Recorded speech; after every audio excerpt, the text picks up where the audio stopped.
Hi, I'm Dr. Cindy Dupuy. I have a PhD in learning disabilities. I do diagnostic assessment, advocacy, and a little bit of intervention. And I'm also an adult with dyslexia and dysgraphia. Hi, my name is Kim Sharman. I am a reading and writing remediation specialist. I work with kids with dyslexia, dysgraphia, ADHD, and other learning issues, and I've been doing it for quite a while. All right, so we continue to get great emails. Thank you. I appreciate everybody's diligence in hunting us down. We need to figure out a way to post an email address that people can reach out to us in a more effective way. But we do appreciate comments, and I do read them in the YouTube videos. So one of the common questions that we get is about scatter. Now, Kim, do you know what I mean by scatter? Scatter means data. When you look at the data as a product of the IQ test, you have extreme highs, extreme lows, and it doesn't seem to match. Yes. And it's variability. It's like, how do you score a 13 on one subtest in one area and then a 6 on a subtest in another area? Like, that's a lot of disparity. That's uncommon. Why? Okay. So, scatter technically is looking at how much variability there is among both subtest scores and among index scores. Okay. And we've talked about it a little bit when we've talked about GIA versus full scale IQ. But let's kind of throw some numbers down on the page and let's talk about what, when I eyeball something, um, it like talks to me. Okay. Can I So, ask you one sure. clarification?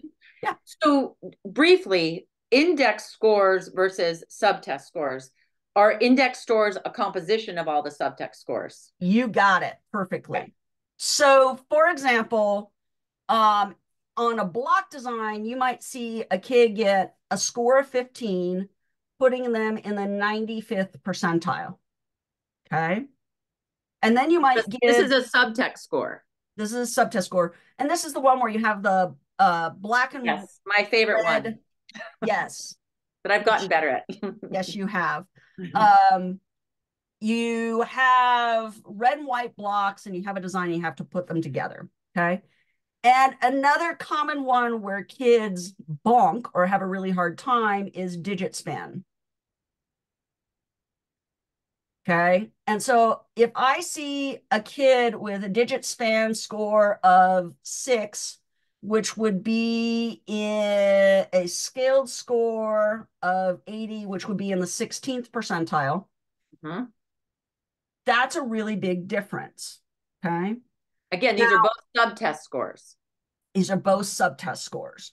Now, to really get a sense of whether or not there's scatter there, there's a lot of different things that you can do. Okay. So the first thing that the clinician should do is they should average all the scores. Okay.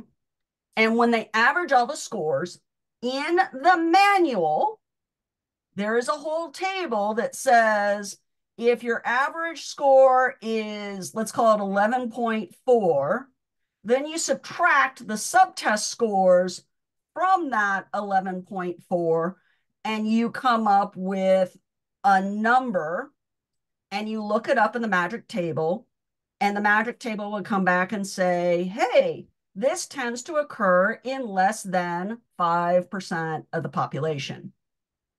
Okay. And when Mhm. something occurs in less than 5% of the population, it is considered clinically significant. Okay. Now, here's the challenge. Many psychologists don't understand what clinically significant actually means. You and I have had multiple conversations about this, and I know, like, I think over the years you've finally gotten it. Yeah. When something is clinically significant, it means what? Do you remember? It has to do with okay, so it's not statistically significant necessarily the same. I It's think gonna be, if clinically, it's clinically significant, it's gonna be statistically significant. but clinically significant is that those numbers are defined in books somewhere, right? Right? But And it it's not, says what? is it percentage? This only happens in a rare In part of less the than a population. small part of the population. So it really, it's confusing because it sounds like statistics, but it really is comparing this situation to the entire world. You got it. It would be like somebody being um uh an average height but having an incredibly low weight, or somebody being incredibly tall but having an average weight. And And so, these are, yes. And like if these you are look at a all growth post, chart of a kid, yeah. yeah, where But somebody, but everybody, every psychologist should know this, right? I mean, is it posted somewhere? Where is this information? it's in the manual Okay. and you have to look for it. Now, if you're a clinician who is using scoring software, Mm. okay, so there's something called Q Global and Q Interactive, which clinicians can buy into. Mm. The scoring software will actually do all of the frickin' calculations for you. Oh, And it comes in and it says, this occurs in less than 10% of the population, or this occurs in less than 5% of the population, or this occurs in less than 2% of the population. Like it tells you that. But if you don't interpret that, that's where the problem comes in. And the interpretation should be something unusual happened here that doesn't happen frequently, and you need to understand why it's happening. and people aren't going to the why. Because oftentimes they don't have the training of the why. But can I ask another question? A lot of these parents, when they send us data, sometimes they're not seeing the subtest scores. So they really don't know the guts. And the parents should, well, in the United States, by law, you have access. And any psychologist who doesn't give you access to the subtest scores, Yeah. something wacky's going on there. It's not Like right. it's not, you're not divulging anything special about the test. You're not giving any, here's what the item was. You're not giving away anything. It's not like I'm using the vocabulary terms. I'm just giving you the subtest score. Okay. If a parent, the correct word for a parent to use would be, may I have the raw data protocols? Or can you send the raw, is that right or wrong? No. So you want all the subtest scores. You Okay. want all the index scores, and Period. Bottom line. you should ask them to do discrepancy calculations. And if they say why, you say, because when we find out that something occurs infrequently, it is an indication that something else is going on. Something is impairing my abilities, my child's ability to function, or they have an atypical gift that is valuable. It's To like understand. going to a physician Yeah. and getting blood work done, and you come back and your numbers are out of bounds. And when your numbers are out of bounds, it tells you something is going on with your health. I mean, we've talked about this. I Yes. share, I've had some kidney function issues, and seeing high numbers and knowing how high and unusual they are allowed me to adapt and change behavior. So when you have scores that occur at a relatively low rate with that much disparity, and by the way, once again, those numbers are completely made up, I didn't look them up, it signals something else is going on. And the challenge is most psychologists have not had the background and training in understanding the nuances of the test. You take one class in testing and measurement, and you take one class in administration of tests. When you get your master's in psychology, Yeah, that's it. and that's it. And there is so much to talk about in that limited period of time that many people don't understand why this is so important. And they don't understand how multiple processing areas can go into the performance of one subtest. And we've talked about that a little bit when we've talked about why you might do really well and why you might have a hard time on a particular subtest. Yes. And those the rationale for that and understanding that makes a huge difference. So When I see a low digit span, I think weak working memory. I think the potential for auditory short-term memory deficits. I think about attention deficit. I also think about language issues. Hmm. Did the student understand the instructions? Did the student hear the numbers correctly? There can be a lot of different things that can be going on there that drop the scores down. So I'm thinking micro and macro, and Hmm. I'm looking for patterns among all of those scores.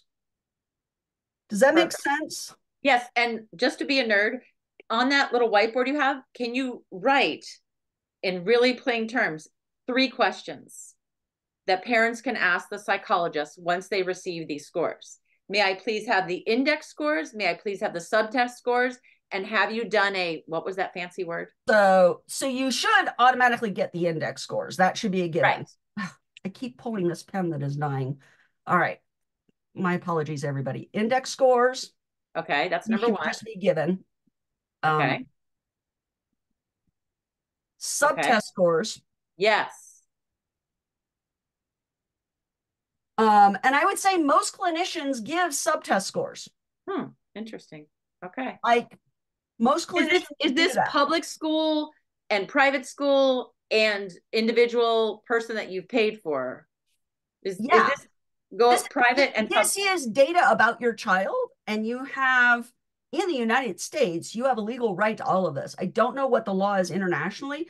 I don't see why a psychologist would not share that. I don't, unless they don't understand the data and they don't want to have to admit that they don't that's right. understand the data. Right, right. Okay, and then the third thing is, Discrepancies, but you said discrepancy calculations. calculations. And can you mention some of those programs that So for if example? the practitioner, and you can normally tell when the practitioner owns these because both of them will generate a pre-formatted report. Hmm. And matter of fact, if you go to Pearson assessments, um, and matter of fact, I've just pulled up one, ironically, it just popped straight up. Um, this is an example of a WISC report produced. This one happens to be New Zealand norms. Hmm. By the way, if New Zealand is on version 5, then Hong Kong should be on version 5, and Interesting. everybody should be on version 5. But, Okay. okay, so they tell you here, look, there's a Wow. pretty close to statistically significant difference on the processing speed versus the working memory. Okay. And then look here, there's another statistically and clinically significant difference here on processing speed versus verbal comprehension and processing speed versus visual spatial index. Wait, can I ask you a question? Sure. Were those the comparison between subtests or the index versus a subtest? Those are comparisons between the index. Let's go see if we can find. Wait, between the index and the subtest or Those were between the index scores. But I see. here's an example, right? So here are all the subtest scores, I see. okay? And then here are the index scores. So for example, here you've got a verbal comprehension of 18 and a processing speed of 89. Mm-hmm. You've got a visual spatial of 122 and a processing speed of 89. So when a clinician uses these devices, Mm-hmm. it will automatically tell you the rate that the discrepancies occurred. So for example, here, the GAI was significantly stronger than his overall level of cognitive proficiency, which is a pullout of working memory and processing speed combined together. Okay. However, that magnitude tends to occur in about 19% of the population. So it happens to be a relative strength. It's nothing that I'm like, oh no. Okay. Okay. In contrast, when I come down here, and we'll put this link in the description so that people Yeah, can this come is in and good. look at this example here. Yeah. In contrast, if we come back up here to where we were with processing speed, back up here in the processing speed, where we've got processing speed and visual spatial index being at less than Wow. 1%, something is going on that the kid's processing speed is this atypically low Wow. and is a flag that something is impairing that student's ability to perform. And Okay. this was generated by a program that took the data and processed this report. Right. And it does all the calculations for them. Wow. Not every clinician. So I don't buy this because I find it's expensive for the value I get because Huh. I created my own Excel spreadsheet that does all these calculations rather than pay Pearson Corp more money. Um, but if you don't want to create your own Excel spreadsheet because you don't find that fun, and I kind of do because I'm a numbers nerd, Yeah. um, But this is it it. does it for you, Yeah. right? It does it for you. Okay. So you'll notice here we've got a coding of 8 and we've got a symbol search of 8. And when we look at that relative to visual puzzles and block design, Wow. it suggests to me that there may be visual motor integration issues. There may be visual perceptual issues. Notice that cancellation is a little higher. Cancellation, you just draw a line through target shapes Uh-huh. that either match the target shapes above. So Mhm. they'll have like a yellow triangle and a blue square. And Mhm. every time you see a yellow triangle, you draw a line through the yellow triangle. And every time you see a blue square, you draw a line through the blue square. Okay. So when we take the motor out and we make the visual data easier, there's a slight improvement in the individual's performance. I look at the difference between digit span and picture span. Hmm. So let's scan back up to the working memory section. Do, do, do. Okay. Um, so they've got a working memory in the high average range. Interestingly, they don't calculate the difference Huh. between the 7 point difference between the digit span and the picture span. Um, So that's not in their program, is what you're saying. that particular, there is a calculation there for that. I don't know why they didn't do that. Hmm. Maybe because, oh, let's go back up to working memory. Duh. It's back up here in working memory. There we Uh, go. Digit there. span. So Wow. um, here you see a bunch of discrepancies pop out and they've given Wow. you that calculation. And then they go into a great deal of depth and they talk about the difference between digit span forward, letter scan forward. So when I see digit span forward at 19 and a letter span forward is 6, that Ooh, suggests to me, and this cute. is all made up data. If I saw that as a clinician, I would say, hey, I bet you there's a phonological processing issue here. They're not hearing the difference between BD or VC or other rhyming letter sounds. I Okay? have to say something. This is frightening. So most people who are doing this testing don't have this inferential, analytical, statistical, blah blah blah background to produce this type of report. Without this programming, like if people don't do what you do, like you did this on your own, the parents are not getting the true depth and meaning of the data that was generated on their child. Yes. Okay, here's a weird question. If But do you know you're, why they don't want to hand parents this? why? This feels like psychobabble. But not if your clinician understands it. But if your clinician doesn't understand it, couldn't you go to someone else who does? If you can find somebody else who does that, that is the challenge, right? Huh. So so the data is like just because you find the data doesn't necessarily mean that you know how to explain it, Right. which is why we have so many videos up on here's what digit span is, here's what it can show, here's what it doesn't. And we need to do more of those, and we'll put that on the list that we've got to go through every single subtest on the WISC. We Yeah, will we have to to go do through a that in the sequential coming year. order, Yeah. right? So they You can and I will understand go through all of the subtests. We'll it. just make that a priority. We'll talk through every single one so everybody understands what's in it. Hmm. But that leaves you as a parent trying to figure out what's going on for your kid, which is never fun.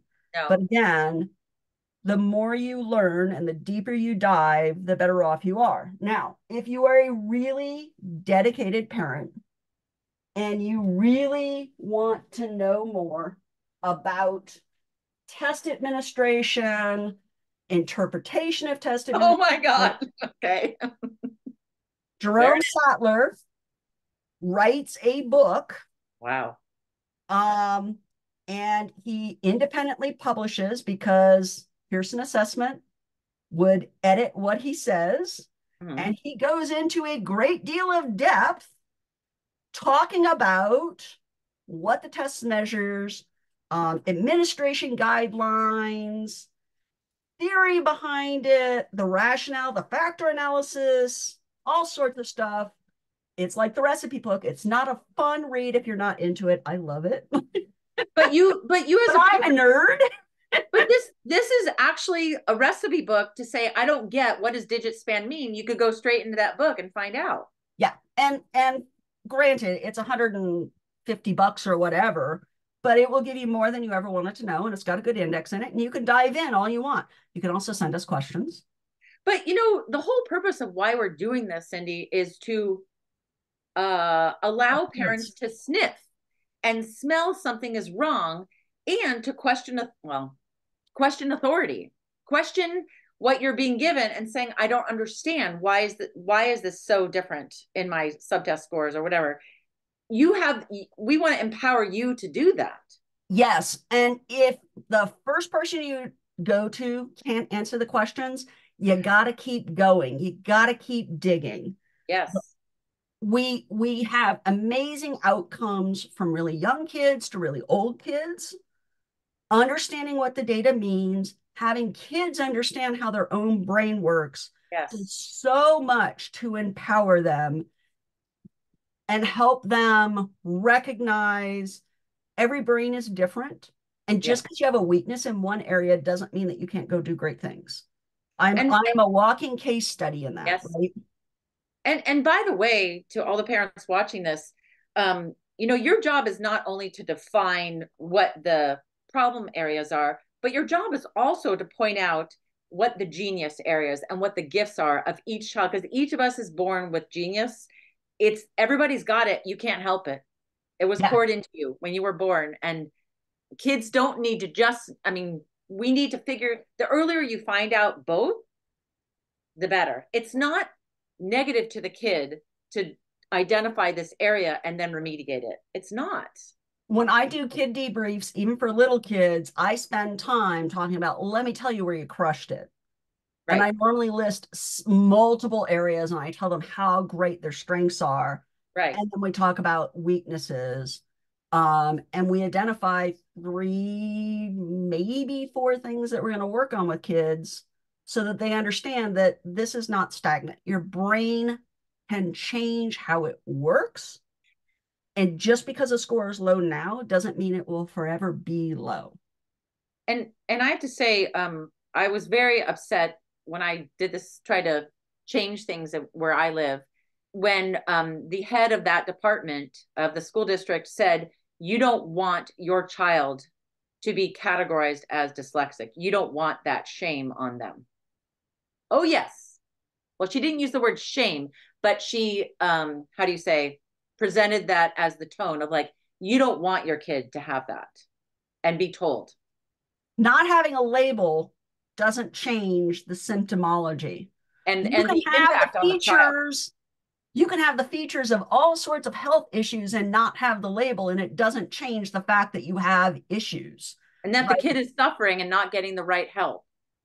That's Right. what makes So me it angry. doesn't matter what the label is, it's figuring out what your kid needs and then driving to get them that help and that That's right. support. And on that note, We'll stop for today. okay, bye. Bye.